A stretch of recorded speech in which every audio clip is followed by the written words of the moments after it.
Okay.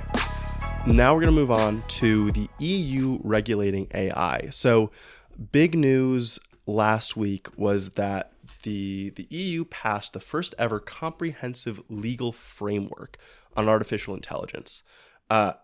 This has been something that's been knocking around not only in Europe, but in the US for a while. Biden, a few weeks back, put out a statement about kind of like rules that AI companies should follow, guidelines that they should follow, but they aren't hard rules. And so the EU has really, this is like a landmark thing that they've passed. It prohibits AI systems which pose an unacceptable risk from being deployed in the EU. And there are 3 different categories of AI systems that it requires different levels of disclosures for. So there's unacceptable risk, which include systems used for emotion recognition in the workplace. It includes untargeted scraping of facial images to create facial recognition databases. It includes social AI to give people social scores, which is something straight out of Black Mirror. That's awesome. Completely terrifying. So it's a good thing that we're drawing a hard line, that the EU is drawing a hard line on those really terrifying ones, right? Yeah. That would completely throw our societal order into the garbage. Then there's a high risk segment. So high risk looks like AI used in sensitive systems such as welfare, employment, education, transport, right?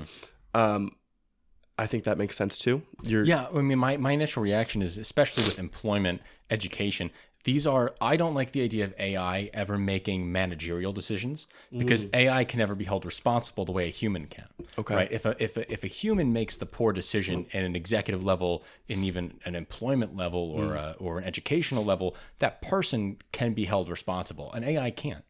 Very true. Yeah, you at least need to have a person taking accountability for the AI. Exactly. Yeah.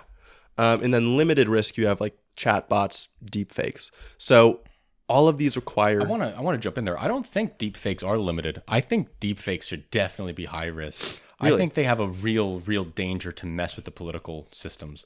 Okay. I think deepfakes could like totally screw up campaigning. Where people could just like flat out lie about what people say. A video goes viral. Sure. Like that's scary to think about. Okay. So even if deepfakes... So maybe if deepfakes are used in certain... or if in certain use cases, deepfakes shouldn't be okay. Yes. What about like funny videos? I think yeah, that's fine. They're No, somewhat you're right. they're reluctant to go overboard here because they want to allow for innovation. Right. And I have seen a lot of responses online to this of tech guys. You know, we're pretty much tech guys. We're techie guys. Yeah. There a lot of other tech guys are saying like EU just killed all of their possible innovation in the AI sector. I think that's crazy. I don't agree at all. No, I don't think so either. I think it makes the AI sector in the EU the most safe because it's the most defined.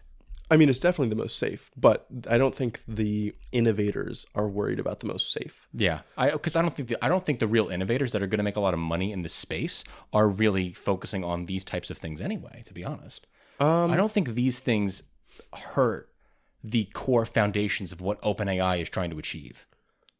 I don't think so either. I think it's but there is a general pushback against regulation just because it means you have to do a lot more work to comply. Yeah, right. There was one analysis that I saw from this Stanford researcher from the Center for Research on Foundation Models, who looked at several different models and how well they complied with the draft of the AI Act. And it was ruling on a scale of 48. The highest score was 36 out of 48. Wow. GPT-4 is 25 out of 48. Do we have Gemini on there yet? Is Gemini there? From Google? Yeah. No, I don't think so. Okay. Google's only got Palm 2 on here. Okay. So I think that the bigger issue is like we're going to have to dedicate more capital, more time to collecting all this information and delivering it. Yeah. Fair, but I think this is a dangerous enough sector that it's worth it. I totally agree. Yeah. I love this point that you put on here. Agreement requires all systems to follow copyright law and provide detailed documentation of the content used to train the model. This is huge.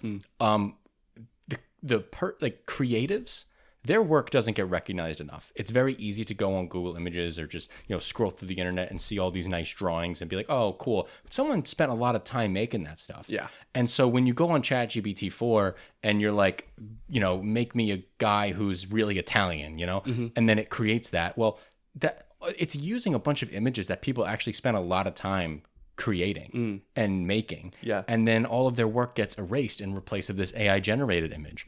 Or when you're like trying to research a very complicated topic and you ask ChatGPT the questions, and it gives you this really, really amazing summary. Well, it's only able to give you that amazing summary because somebody else did very, very amazing research that ChatGPT has learned. Yeah. And if it can't source it, you're just stealing that other person's content. Yeah, I think so too. And of course, ChatGPT doesn't actually work exactly like that, where Right. it reads one person's article and then it just gives you that based on your prompt. But I wonder whether following copyright law here means that creators are going to get paid out based on having models trained on their content. That would be sick. Yeah, because I don't think that's true. Yeah, that's And I not- think that kind of should be true. And I don't know if there's any, because I think the best way for it to work is like any prompt that somehow used the information from someone's content should pay them some amount. But I don't think you can track that in these models. See, I studied math in college. I don't know how you would. Like, you can definitely measure the weight of which parameters are the most effective in your model. But I don't know if ChatGPT-4 works as each separate source is its own parameter. I don't know if that's the case. Yeah, exactly. So I don't know how that would function. But I do think it's important that at least they're able to cite the sources, right? Sure. At least if they can cite this. Like, if you ask ChatGPT-4 to cite its sources, it can't. Can it? No, it can't. Like, it what? can't. ChatGPT 3.5 can't. I can't speak on 4. Okay. I know 3.5. You ask it to cite your source, and it says it can't. I doubt 4 can either, because Yeah. that's not what it's That's supposed not what it's to designed do. to do. That's not how it. Again, that's not how it works. Like, it doesn't work like, let me grab information from here. It's working like, what's the most likely word after this one? Yes.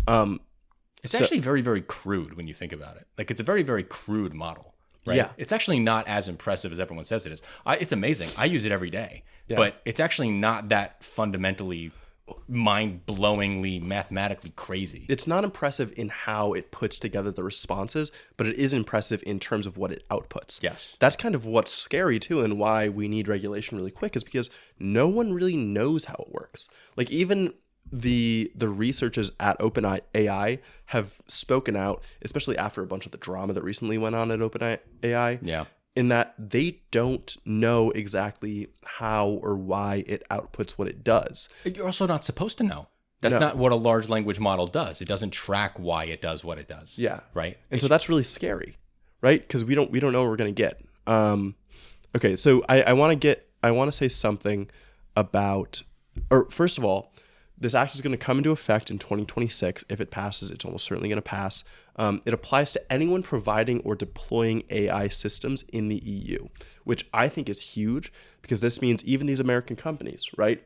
OpenAI, Google, anyone else who wants to operate the models in any country in the EU has to comply, or they have to put out this kind of information. And if the EU gets it, they can make it public and everyone can see it. Right. And you know what? EU is leading the way again on good regulation that helps people. The other great example is USB-C, right? Regulating that all phones have to have some universal charger. Use the USB-C. That's why Apple switched to the USB-C. And now we as Americans get to bask in that glory. Yeah, it's fantastic. And it's definitely going to lead to similar standards in the US, because all of these AI companies are going to push so hard to have similar regulations, because it's so much more difficult to comply with two different sets of those regulations. I was kind of worried about the penalty, because it's 35 million euros, or 7% of the previous year's revenue, which obviously 7% of the previous year's revenue is pretty hefty. But I'm worried about, like, in early days of these models, if they decide that's low enough to try to get away with it. Right. True. And if the law isn't well defined enough to think that it'll be enforced in certain ways. Yeah, like a startup who's really operating like very, very small scale. Yeah. Could totally, be like, we'll eat the 7% revenue right now to try to capture this market share for a bit. Exactly. Right. Exactly. Yeah, but I thought that was That was super interesting interesting. as AI is becoming more and more of a thing. Yeah.